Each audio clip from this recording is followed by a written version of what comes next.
So what do you do when you have a new KX250 and a YZ250F? You do a shootout, duh.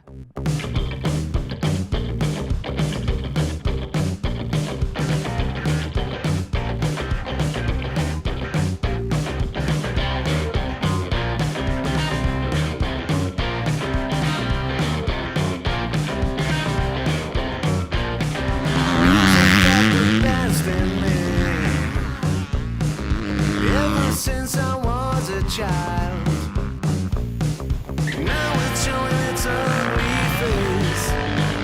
What can I do?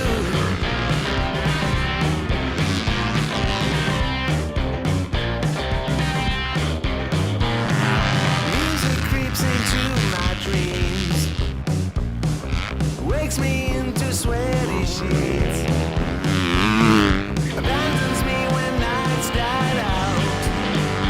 What can I do? What can I do?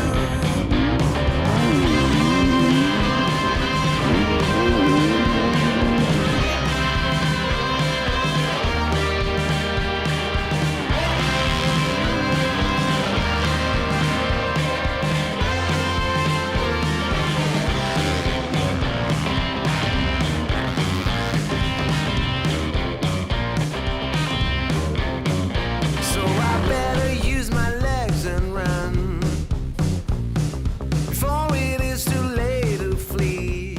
All right, everyone, thanks for tuning in. It is a beautiful, hot, and sunny day here at Glen Helen, and as you can see, I've got two very special bikes in front of me. I've got the new 2020 KX250 that Kawasaki just released this year with a lot of new updates, and I've also got the YZ250F. Now, when it comes to the 250 class, horsepower is king, and honestly, I said it last year, Yamaha set the bar pretty dang high with their new YZ250F.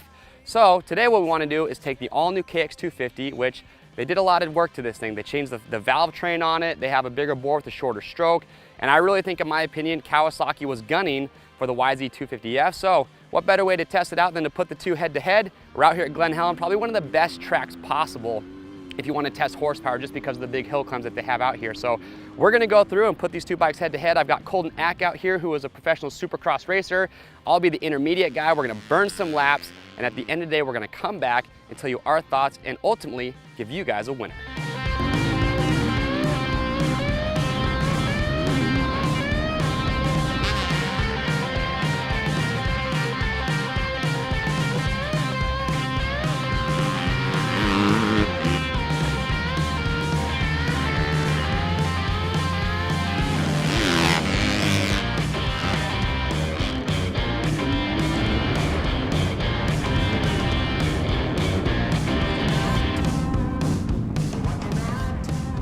All right, everyone, thanks for tuning in. So Colton and I, we just got done burning a lot of laps out here at Glen Helen.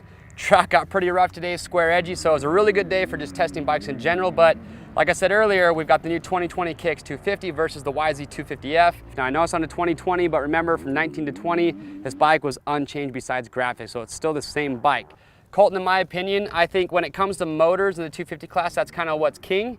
And Yamaha, if you ask anybody, is probably the most dominant bike in the last couple of years. And I think personally, Kawasaki had the Blue Crew in mind when they were building their engine package. They were going to compete with the Yamaha as far as bottom, mid to top. And after you and I rode this bike, they did a pretty freaking good job. Yeah, they really did. Like you said, the Yamaha's been the best motor for a handful of years now. And you know, everybody else has kind of been lagging behind, but I think Kawasaki really answered, and they have a very impressive motor for 2020. So we won't tell you which one we think is better yet, because we got some other stuff to talk about, but we're going to talk about engine and chassis feel, we're going to talk about cornering, and then lastly we're going to talk about, you know, which engine package we liked more and which bike ultimately Colton and I would choose if we walked into a dealership today. So we'll start with chassis suspension feel. Colton, kind of tell me how you feel about the bikes. So we'll start off with the Kawasaki. To me, the Kawasaki has a bit of a rigid feel to it, both chassis and suspension. It's a more precise handling motorcycle, in my opinion. It really is predictable when you lay it into a corner. You know, overall, it's a little bit on the stiffer side. It's more of a performance machine than I would say the Yamaha would be.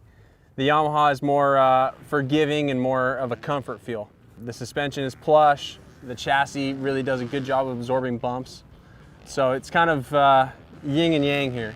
You've got tons of performance with the Kawi and tons of comfort with the Yamaha. All right, so I'm right there with you. I feel like earlier in the day when the track wasn't getting too rough, I didn't really mind the chassis feel too much on the Kawasaki, but as the day got rougher, I started to lean more towards the Yamaha. So you actually prefer the chassis suspension setup of the Kawi, but you're a pro rider, more performance. Me personally, I would go with the Yamaha. More plush feel with the suspension, maybe a little soft. I did go a little bit stiffer, a few clicks, but after that, we didn't touch the bikes, they were great. But like Colton was saying, I prefer the chassis, how much it absorbs the braking bumps, just the square edgy stuff. Just for me as an intermediate guy, it just gives me more comfort, just makes me a little bit more comfortable out on the track. Cornering. For me, I liked how the Kawasaki laid in the corners. It's a little bit more precise, easier to kind of change directions for me. The Yamaha, really good straight line like we were talking about, it absorbs that. For me, it feels just a little bit more lethargic coming into the corners. How do you feel about that? Yeah, I would agree. The Kawi feels like, the people who built it wanted it to corner, where the Yamaha is a little bit more leaning towards, that straight line stability and that bump absorption. So it really comes down to personal preference on what you're looking for. All right, so you like the way the bike corners and handles on the Kawasaki versus the Yamaha? Yes, okay, absolutely. I agree with you. Now, last category we're going to talk about is engine package. Like we said, in the 250 class, engine is supreme. That's what guys are looking for. I think a lot of guys nowadays want to be able to ride a 250 almost like a 450, where you can kind of lug it around a little bit, maybe you can carry a gear taller coming through some of the corners. So I'll give my thoughts first. These bikes are really close. They are neck and neck as far as the bottom end goes. If I had to give what bike has the most bark at the bottom, I'm still gonna go with the Yamaha. For me, a little bit more aggressive coming out of turns, carries third geared really well, and that's what people love so much about this bike. But when we compare it to the Kawasaki, I think this bike is it's close, man. It is so close, it's hard to pick apart.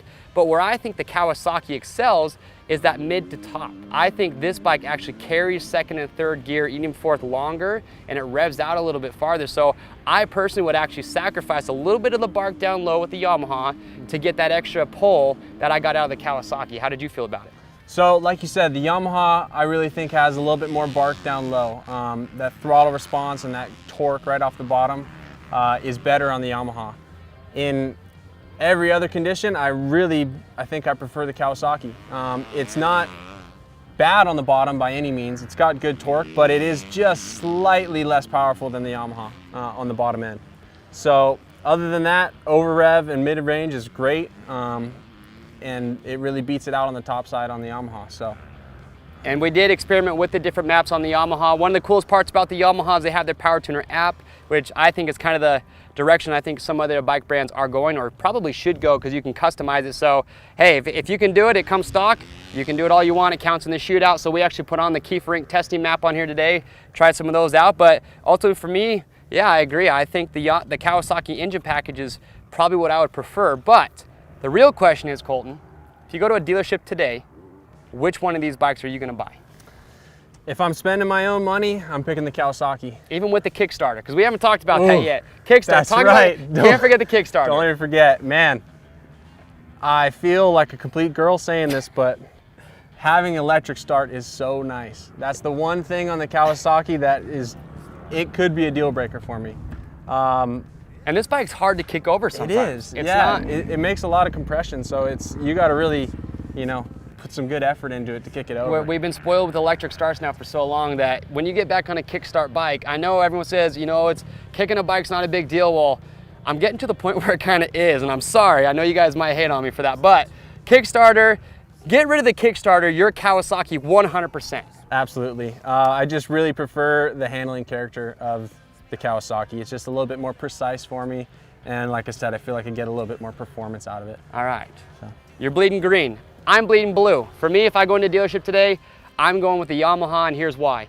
We both prefer the engine package on the Kawasaki, but for me, like I said, I just prefer that more comfort, compliant chassis feel, especially when the track gets rough and beat up. I'll sacrifice a little bit of the playfulness and the handling that you get with the Kawasaki, because the Yamaha really isn't that bad. These bikes are very close, and you're really picking these things apart. But for me, I'll sacrifice some of the things that I do like to get the more comfort and compliance feel that I got with the Yamaha. So I'm bleeding blue, Colton is bleeding green. And there you have it. That is our shootout. Call it a tie if you want, because we each went with a different color. But If you guys have questions or comments, you want some more feedback from us, anything that we did today, we're more than happy to give that to you. So leave your questions, your comments below, and we'll get those answered. If you guys like this Versus video and you want to see other great bike shootouts along with our first impression videos that we're constantly doing, make sure to get subscribed to our YouTube channel, and that's going to keep you guys up to date. I'm Chase. Thanks for watching. Stop this, get right. Stop this, get right.